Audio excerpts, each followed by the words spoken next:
Hi everyone, welcome back to my Inner Mama Healing videos focusing on shadow work. So today I'm gonna I'm gonna focus rather on shadow work and how it relates to trauma. So everyone um, has experienced trauma in their life, whether that's with a big T, as in a very traumatic experience, or whether that's a small t, as in an everyday experience that, frankly, all of us probably had while we were growing up because we are living in today's society, and today's society is full of little T traumas, a lot of big T traumas as well, but you're sure to have encountered at least some kind of form of trauma that has shaped you as a person that has grown up.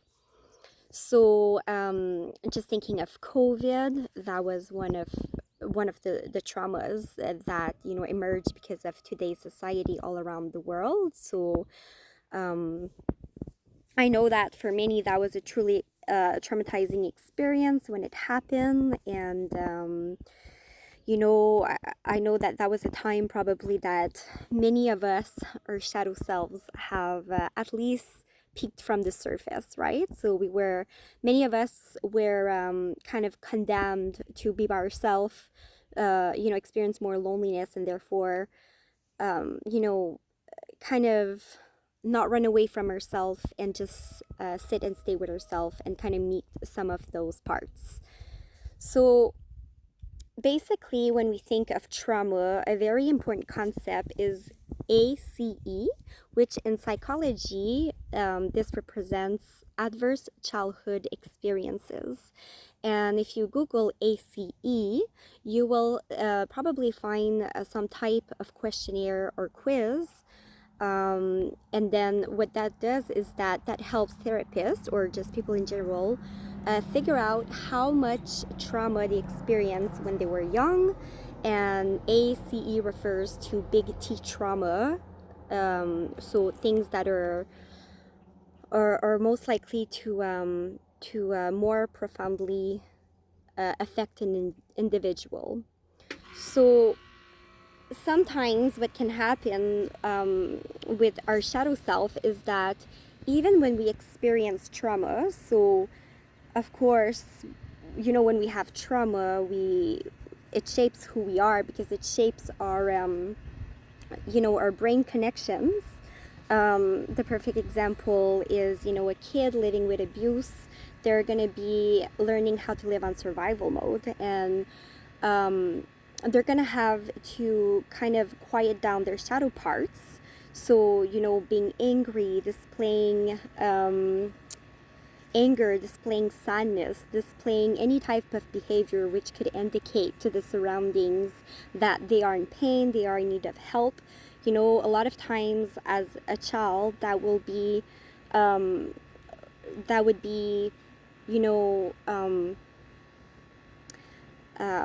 buried, you know, uh, deep in the subconscious, because the child has learned, to keep quiet. Nobody probably, wants to hear the child or takes the child seriously, or the child might get called or labeled as a bad kid. So this is just an example of later on growing up as an adult.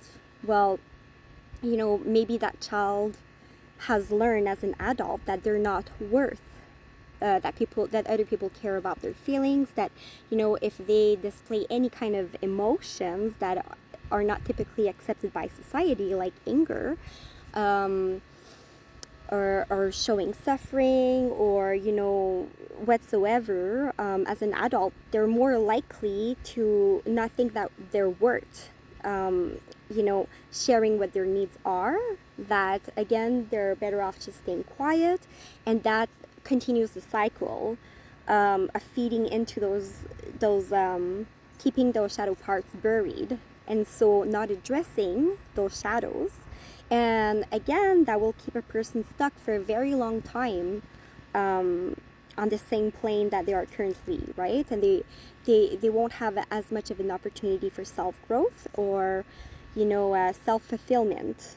And this can hinder other goals. This can hinder relationships. This can hinder their own way of parenting, their own concept of self-love and things like that. So there's many, like I mentioned before, there's many, it's very beneficial to address your shadow parts. Another example could be that, a parent, or in fact anybody that separates, they might have separated to go find their own happiness instead of staying stuck. But they might also experience a lot of guilt after, because again, society teaches that we're not supposed to go after what makes us feel happy, right?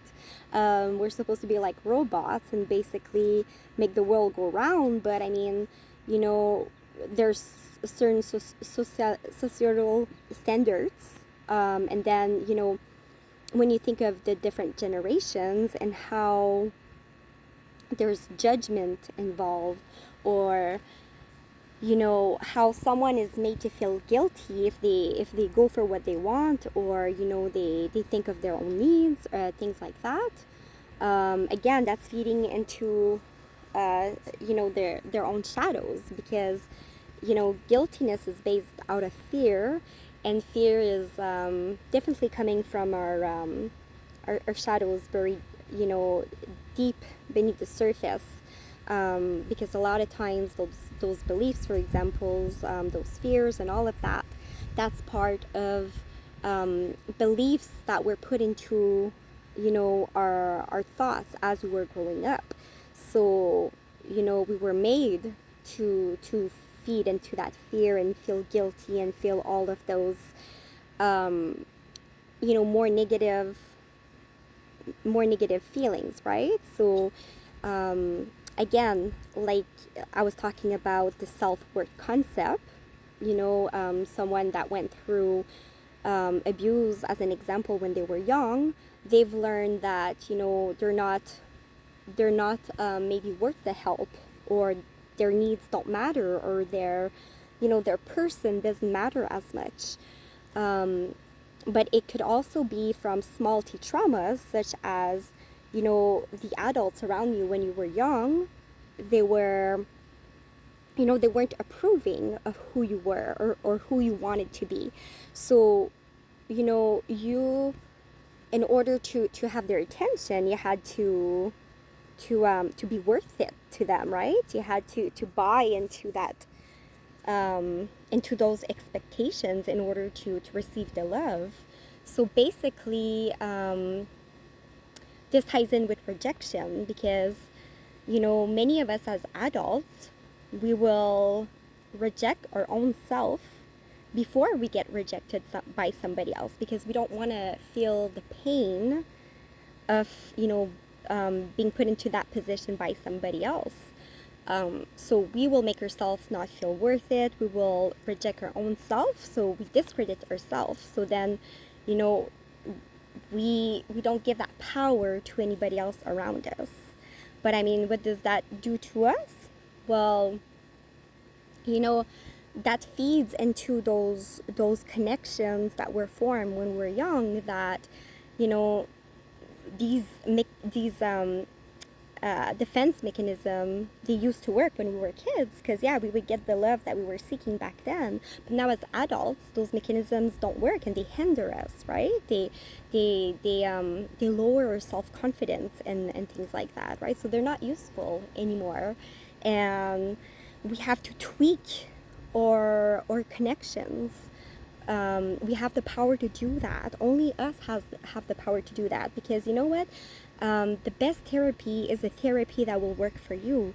And a lot of times only you have that power to save yourself, right? You can have a therapist or anybody else in a position of support to exactly be that guiding help, a guiding hand with you that's going to be there and listen to you. But only you have that power within to change your thoughts, to change your connections, to rewire your brain. So many, like the best thing you can probably do for yourself is to start telling yourself what you initially will think are lies.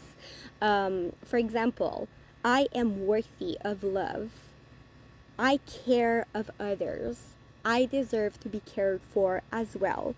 These are all affirmations that you might not believe right away when you say them, but you have to believe before you can actually live those affirmations.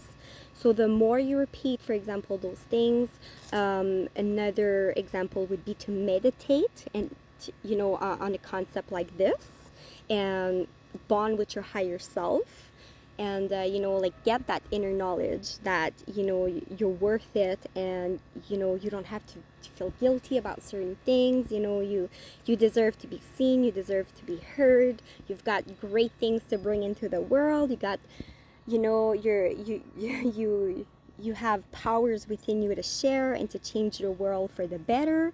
You can change the generations to come. You can teach your kids that, or the people that you love around you.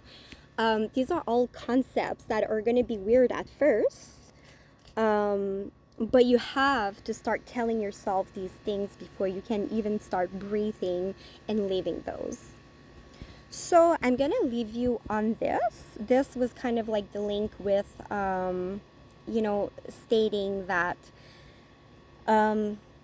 shadow parts are part of the traumas that we have lived within our lives since childhood, but it was also to pass on the message that you're worth changing your life around and healing yourself. You're worth it. So even though whatever happened to you in your life happened, it happened for a reason. It happened to make you stronger. It happened to make you discover what your gifts were, what you could bring into the world after having lived an experience. You just need to kind of work through your shadow parts and accept them and let them go, like this feather, right? Like this light feather. You must become light as a feather. So on that, I wish you all a great weekend.